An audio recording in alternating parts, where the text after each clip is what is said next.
नहमदहू व नसल्ली अला रसूलिल करीम अम्मा बाद फ़ाऊज़ बिल्लाहि मिनश शैतानिर रजीम बिस्मिल्लाहिर रहमानिर रहीम। मेरे तमाम व्यूअर हज़रात को, मेरे दोस्तों को, मेरे भाइयों को मेरी तरफ़ से अस्सलामु अलैकुम व रहमतुल्लाहि व बरकातहू। हिंदू दोस्तों को और दीगर तमाम मज़ाहब के लोगों को मेरी तरफ़ से बहुत बहुत सलाम हो। आज का जो हमारा सेगमेंट है, ये सेगमेंट भी चांदी के ऊपर, तदाबी चांदी, कलर चांदी, अक्सीदात चांदी के ऊपर है। लेकिन उससे पहले हमेशा दवाइया कलमात होते हैं। अल्लाह रब्बुल इज़्ज़त के पाक नाम से हम इसको शुरू करते हैं। हमने शाम की, अल्लाह के सारे मुल्क ने शाम की, सब तरीफ़ें अल्लाह ही के लिए हैं। अल्लाह के सिवा कोई मबूद नहीं, वो अकेला है, उसका कोई शरीक नहीं। उसी की बादशाहत है, उसी के लिए सब तरीफ़ें हैं और वो हर चीज़ पर कामल कुदरत रखता है। ऐ मेरे रब, मैं तुझसे इस रात की बेहतरी का सवाल करता हूँ, इस रात की बेहतरी का जो इसके बाद आने वाली है, और इस रात की शर से तेरी पनाह में आता हूँ, और इसके बाद आने वाली रात की शर से ऐ मेरे रब, ऐ मेरे कामल रब, मैं काहली और बुढ़ापे की खराबी से तेरी पनाह में आता हूँ। ऐ मेरे रब, मैं आग के अज़ाब और कब्र के अज़ाब से तेरी पनाह में आता हूँ। साथियों, दोस्तों, मेरे तमाम जानने वाले भाइयों, हमेशा से आप लोगों को इस बात का बहुत अच्छी तरह अंदाज़ा रहा है कि मैंने अपनी ज़िंदगी में हमेशा, चाहे वो इल्मुल कीमिया का फ़न हो, चाहे वो तिब का फ़न हो, चाहे किसी किस्म का भी हो, मैंने अपने साथियों को हमेशा मुकम्मल इल्म पहुँचाने की कोशिश की है। कभी भी अपने साथियों को किसी नुस्खा जात में, कभी किसी चीज़ में अधूरा नहीं मैं छोड़ता। अभी रिसेंटली मैंने कुछ मिनट की वीडियो आपकी खिदमत में पेश की है कि मैं बहुत डिसहार्ट हो गया था कि 1,40,000 के करीब व्यूअर्स होने के बावजूद मेरे जो सब्सक्राइबर थे वो तकरीबन 1200 के करीब थे। मैं अपनी पूरी काविशों से, पूरी कोशिशों से, पूरी मेहनत से इस बात की कोशिश कर रहा हूँ कि 100% अपने साथियों तक इल्मुल कीमिया की वो तमाम चाबियाँ, वो तमाम रमूज़, वो तमाम इस्तिलाहात जिनको अपनाकर आप कामयाबी की मंजिलों पे पहुँच सकते हैं, वो आपकी खिदमत में पेश करूँ। लेकिन उसके इव्ज़ मैं भी आपसे मोहब्बत, आपसे तवज्जो, आपकी दिलचस्पी चाहता हूँ। मेरी आप सभी बहन भाइयों से यह गुजारिश है कि आप बराए मेहरबानी मेरी आडियोज़ को बड़े गौर से सुने। उन इस्तिलाहात को जो इल्मुल कीमिया और इल्म तिब में बहुत ज़रूरी हैं, उनके ऊपर तवज्जो दें। आज जो मैं अपने तमाम नुस्खा जात के साथ आपकी खिदमत में पेश करने वाला हूँ, वो है दवाइयों के जौहर, सत और नमक बनाना। अगर हम इस इल्म के ऊपर दस्तरस और कामयाबी हासिल नहीं कर सकते, तो आप अपने दिल में, अपने दिमाग में एक बात को बहुत अच्छी तरह बिठा लें कि इल्मुल कीमिया में या इल्मुल हिकमत, इसमें कामयाबी के मंजिलों तक पहुंचना नामुमकिन है। नमकियात, सत और जौहर इसलिए बनाए जाते हैं ताकि हमारे जिस्म की खिलते और तमाम दांतों के अंदरूनी मजाज और उनके दरमियान पाने वाली तमाम गलाजतें, तमाम कसावतें, तमाम कालीमाओं, उनको दूर करके उनको उस लतीफ़ मजाज और उस लतीफ़ जगह तक पहुँचाया जा सके जहाँ वो किसी भी धात को कन्वर्ट करने और इंसानी जिस्म के अंदर किसी भी बीमारी को ख़त्म करने का बायस बन सके। तो एलोपैथी में तो चूँकि डॉक्टरों के पास बनी बनाई दवाइयाँ आती हैं फार्मास्यूटिकल्स कंपनी की, उनको बेचारों को तो बताते खुद, मैं खुद भी एक डॉक्टर हूँ, इंटरनेशनल अल्टरनेटिव मेडिसिन में 48 कंट्री से गोल्ड मेडलिस्ट हूँ। सब तमाम मेरे व्यूवर्स, तमाम पुराने साथी सब इसको बहुत अच्छे तरीके से जानते हैं। और हमारे डॉक्टर हजरात को तो इंग्रेडिएंट्स का भी नहीं पता होता कि मेडिसिन के अंदर क्या चीज़ है। लेकिन इल्मुल हिकमत और इल्मुल कीमिया में जब तक हम अपनी दस्तकारी से चीज़ें नहीं बनाते, उनको इस काबिल नहीं करते, उस वक़्त तक कामयाबी की मंजिलों पर पहुंचना बहुत मुश्किल है। बरसगीर पाको हिंद, पाकिस्तान और हिंदुस्तान में ऐसे अराजा और मफीद दवाइयाँ, ऐसी जड़ी बूटियाँ और ऐसी तमाम चीज़ें मौजूद हैं कि जिनके जौहर, जिनके नमकियात और सत बनाकर हम ना सिर्फ इल्मुल हिकमत बल्कि इल्मुल कीमिया में भी कामयाबी की उन मंजिलों तक पहुँच सकते हैं जिसका सिर्फ ख्यालात में सोचा ही जा सकता है। एलोपैथी हमारे मुल्क के लिए बहुत कम मुफीद साबित हुई है। एलोपैथी में जहाँ मेडिसिन इस्तेमाल करते हैं, वहाँ के उसके साइड इफ़ेक्ट्स भी हैं। एलोपैथी हमारी तिब का ही एक हिस्सा है। सर्जरी के लिए चूँकि बेहोश करके ऑपरेट वगैरह किए जाते हैं, सर्जरी के अलावा एलोपैथी में जितनी भी बीमारियाँ हैं, चाहे वो कैंसर है या कोई चीज़ भी है, उनको दबाया जाता है, उनको ख़त्म नहीं किया जाता। जबकि हमारे इल्मुल कीमिया में और इल्मुल हिकमत में किसी भी डिज़ीज़ को या किसी भी धात को जब हम तब्दील करते हैं तो उसकी गंदी कसावतें, उसकी गंदी खिलतें, उसके गंदे अंदर जो तमाम मादे होते हैं या उनके, जिसको हम कसावतों को कार्बन कहते हैं, गंदे कार्बन को साफ करके हम तभी उन मंजिलों पर और उन चीज़ों तक पहुंच सकते हैं जो हमारी कामयाबी का ज़रिया बने।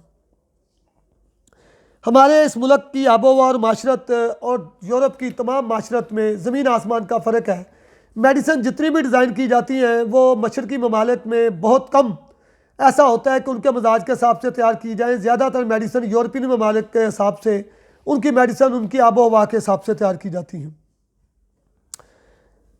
तो सबसे पहले जो मैं आपकी खिदमत में पेश करूंगा, किसी भी चीज़ का सत बनाने के लिए, उन चीज़ों के सत बनाने के लिए जिन जिन चीज़ों की ज़रूरत होती है, नमकियात बनाने के लिए, जौहर बनाने के लिए, जब तक आप उन चीज़ों पे दस्तरस हासिल नहीं करेंगे उस वक़्त तक मैं और कोई भी साहिब इल्म आदमी इस बात को आपको साबित कर सकता है कि कभी भी हम कामयाबी की मंजिलों पे नहीं पहुंच सकते। सबसे पहले इल्मुल कीमिया हो या इल्मुल हिकमत हो, मैं जौहर बनाने की तरकीब आपकी खिदमत में अपने हाथ के बिने किए हुए तमाम तजर्बात, क्योंकि मैं हमेशा, मेरी आदत है कि मैं 37 साल से अपनी प्रैक्टिकल लाइफ में जो कुछ भी करता हूँ उसको मैं अपनी बुकलेट करता हूँ, अपनी कलमी ब्याज बनाता हूँ। जिन जिन तरीक़ों में जो कामयाबियाँ जो नाकामियाँ हुई होती हैं वो आपकी खिदमत में पेश करता था। मादनियात व दीगर अद्वियात के जो जौहर अड़ाने का आम और मशहूर तरीका है कि दवा के मुकर्रर करदा चीज़ें, मसलन किसी बूटी के रस, बरांडी, घी, दूध या पानी वगैरह को अच्छी तरह खल करके टिकिया बनाकर वैसे ही मुकर्रर कायदे के मुताबिक 3-4 अदविया तय बतय मिट्टी की हांडी या प्याले में रखकर ऊपर से दूसरी हांडी या प्याला जिसके लब बिल्कुल मिल जाए रखकर मुल्तानी मिट्टी से कपड़ा अच्छी तरह आलूद करके किनारों पर इस तरह लपेट दिया जाता है कि अंदर से दवाओं का असर और ऑक्सीजन बिल्कुल इसको पास ना हो सके और उनका हुजम अपनी जगह पर बराबर रहे। दवा को हांडी या प्याला आग के रुख रहे और खाली हांडी या प्याला के ऊपर, इसके बाद चूल्हे में यह लकड़ी, किसी मकरा लकड़ी की आग या सुई गैस की मकरा आग जो आपकी दवाइयों के ऐन मुताबिक हो, ऊपर वाली हांडी या प्याले पर मोटा कपड़ा रखकर गीला, मैं तो अक्सर ये किया करता हूँ, अगर चूँकि मेरे पास जो जौहर उड़ते हैं इल्मुल कीमिया में, उसमें बहुत कम लोगों को इस राज से आशना किया जाता है, तो मैं ये करता हूँ कि गीला गोबर ले लेता हूँ, हंडिया के लब बंद करके दवाइयाँ उसके अंदर रख के, जो भी मतलूबा दवाई है किसी भी तरीके से जो उसका तरीका है उसको रखने के, उसके ऊपर मोटा गोबर चढ़ा देता हूँ, नीचे हल्की आग जला देता हूँ। जैसे जैसे जौहर उड़ते रहते हैं गोबर सूखता रहता है, जैसे ही पुराना गोबर सूख जाता है तो मैं उसके ऊपर नए गोबर का जैसे एक पाथी सी एक उपला गीला दोबारा रख देता हूँ। इस तरह मुझे बार बार पानी के कपड़े चेंज करने की ज़रूरत नहीं पड़ती और बहुत खूबसूरत तरीके से मेरे जौहर उड़ जाते हैं। जहाँ पर जिन अद्विया को जौहर उड़ाने के लिए किसी ख़ास लकड़ी जैसे ढाक, बेरी की लकड़ी का जिक्र हो या मिट्टी के तेल के चिराग का या मोटी बत्ती के जौहर या प्याले के नीचे, उस हिसाब से आप अपनी सुई गैस की गैस को, अगर आपके पास सिलेंडर है तो अवेलेबल है तो उस म्यार की गैस के साथ आप जौहर उड़ा सकते हैं। इसके अलावा मादनियात अक्सर अद्वियात के जौहर अड़ाने का आम और मशहूर तरीका यह है कि दवा के मुकर्रर पैमाने के, मसलन किसी बूटी के रस, बरांडी, घी, दूध, पानी वगैरह में अच्छी तरह खल करके टिकिया बनाएं। वैसे ही मुकर्रर कायदे के मुताबिक मसलन 3-4 अद्विया तय बतय मिट्टी की हांडी या प्याले में रखकर आप दूसरा प्याला जिसके लब मिल जाएं, इसको करके आप इसके ऊपर जैसे मैंने बताया है गोबर या गीला कपड़ा रख के इसको जौहर उड़ाएं। ये आपका जौहर उड़ाने का तरीका है। अब मैं उन नुस्खा जात की तरफ आता हूँ जो मैंने आपके लिए अल्हम्दुलिल्लाह पूरी तरतीब से निकाले हैं अपनी कलमी ब्याज से, मेरे हाथ के किए हुए काम, वो मैं अब आपकी खिदमत में पेश करूँगा। टॉपिक हमारा जो पिछला तकरीबन 12 सेगमेंट हैं वो हमारे सेगमेंट चांदी के ऊपर गए हैं। मैं रोगने चांदी, आपको लास्ट नुस्खा रोगने चांदी का एक आपकी खिदमत में पेश किया था। मज़ीद रोगने चांदी मीठे सोडे वाला आपकी खिदमत में पेश करता हूँ। मीठे सोडा 2 तोला में 5 तोला सुमलफार को अच्छी तरह रगड़ाई करके मिक्स कर लें और पानी डालकर तकरीबन 200 ग्राम पानी हो वो भी इसके अंदर मिक्स कर लें। जब ये दोनों हल हो जाए तो चांदी को गला गला कर इसके अंदर आप बजाव देते रहें।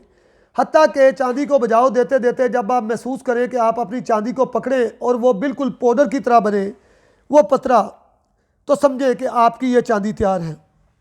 आखिर में ये नरम आग पर जब आपका पतरा ये ऐसे पिघलता रहे या पानी में घिसता रहे, जब आप इसको दोबारा चरख देंगे तो ये नरम आग पर बड़ी आसानी के साथ चांदी के टेम्परेचर पर नहीं पिघलेगा, बल्कि चांदी से बहुत कम आधे टेम्परेचर पर ये आपका पिघलेगा। अब आपके पास रोगने सत्यानाशी होना चाहिए। चंद बताओ जब आप रोगने सत्यानाशी में चांदी को देंगे तो आपकी चांदी इंशाअल्लाह ताला चंद बजाओ के अंदर ही तेल बनना शुरू होगी। ये आपका चांदी का तेल है। और अगर आप कली को चंद बजाओ इस मीठे सोडे वाले पानी में देंगे तो मोमबत्ती तो छोड़ें, कली एक माचिस के तिनके की आग कर भी आपकी तेल बनना शुरू हो जाएगी। तुख्मे सत्यानाशी का तेल बनाया जाए, किसी तरह भी पताल जंतर निकालें या आप मशीन के ज़रिए निकालें, 40 बजाओ में आपकी चांदी वैसे ही, अगर आप मीठे सोडे वाला ऑयल ना भी बनाएं तब भी 40 बजाओ में सत्यानाशी में आपकी चांदी जो है वो तेल हो जाती। अजान हो गई है, थोड़ा सा सब्र करते हैं। हमारा बीच में नमाज मगरिब का वक्फ़ा हो गया था, तो हमारा टॉपिक चल रहा था रोगने चांदी के ऊपर। चांदी के रोगन और पारे के रोगन के ऊपर अक्सर लोग बात करते हैं और बहुत उनको इस चीज़ की ज़रूरत होती है। एक रोगने चांदी मैं और भी बनाता हूँ बहुत आसान तरीके से। एक कप में चांदी डालकर तदाब शोरा इस कदर ऊपर डाल दें कि ये ऊपर तक आ जाए 2 उंगल। इसको रेक जंतर उड़ा दें और इसी तरह बार बार 15 से 20 मरतबा आप तदाब शोरा उड़ाएंगे तो ये चांदी खुलकर तेल हो जाए।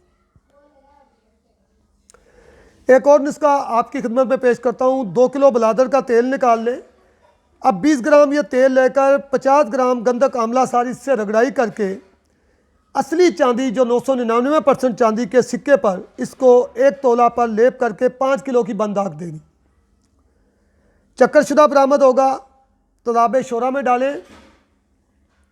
चेक करें एसिड पास है। अगर एसिड में कोई कमी है तो एक अमल और कर लें, वैसे दूसरा अमल मैंने कभी नहीं किया। ये एसिड पास होगा और दाल के बराबर रंग भी देगा, इसको आप आगे हमलान कर सकते हैं।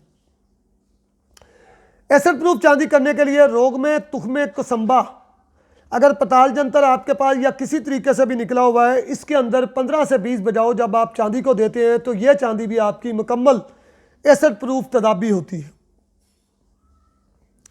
कलमी शोरा को 5 तोला आग पर तेल करें और इसमें 4 तोला सुरख काई मिला दें। यह सुरख रंग का तेल होगा। इसमें फिटकरी 5 तोला की एक डली को लेकर आप सिर्फ 10 सेकंड के लिए डुबोएं। कुछ फिटकरी इस तेल के अंदर हल हो जाएगी, बाकी के ऊपर कोटिंग चढ़ेगी। इसी तरह 10 सेकंड करते हुए दूसरी दफ़ा 20 सेकंड के लिए, जब ये ठंडी हो जाए फिर 30 सेकंड के लिए, फिर 40 सेकंड के लिए। इसी तरह आप इसको 1.5 मिनट पे ले जाएं। ये आपका दुनिया का अक्सरी रंग है। पुराने कीमियागर बहुत बेहतर तरीके से जानते हैं कि फिटकरी एक बेहतरीन रंग है और बहुत बढ़िया रंग का काम करती है। अल्हम्दुलिल्लाह, सॉरी। एक और अक्सरी नुस्खा आपकी खिदमत में पेश करता हूँ। दरियाई सिप्पी लेकर उसको किसी भी तरीके से कुश्ता कर लें। अब आप निशादर आधा वज़न इसके दरमियान निशादर रख के, जितनी ये दरियाई सिप्पी है इसके दरमियान निशादर आधा वज़न रख के उसको बंद करके 20 से 25 किलो की आप आग दे दें। ये दोनों कुश्ता हो जाएंगी। इसको शीरे मदार से रगड़ाई करके इसके अंदर वर्किया रख के निशादर के अंदर आप पकाएं। 15 से 20 घंटे में ये वर्किया रंगीन भी करेगी पकने के बाद और चांदी को तदाबी भी करेगी। मेरा ये अपना 100% तजर्बा है। अगर आपको शीरे मदार ना मिल से तो भटकल बूटी जो खट्टे पत्ते वाली होती है, जर्द पत्ते वाली भटकल बूटी, उसके पानी में भी आप इसको रगड़ाई करके ये अमल कर सकते हैं। चांदी बनाने का एक नुस्खा आपकी खिदमत में पेश करता हूँ। मुसफ़ा पारा आप और कलई, मुसफ़ा पारा और कलई, इन दोनों को आपस में गिरा बना लें। 2.5 तोला निशादर और 2.5 तोला कायम सुमलफा रख के इसके ऊपर 5 तोला नमक का तदाब इस पर डालकर इसको लेप कर दें और इस गिरा पर लेप करने के बाद अनबुझ चूना लेकर आधा किलो दाबू बनाकर दरमियान में रखकर बेदूध आग दे दें। 1 तोला तांबा पर 1 रत्ती से आप इसको तरा करें। तांबा आपका मुकम्मल चांदी के घर पे होगा। इसको बराबर चांदी से हमलान करें, यह आपकी चांदी होगी। आगे आप अपनी मेहनत से इसको शम्स में तब्दील करें। वमा अलैना इल्लल बलागुल मुबीन।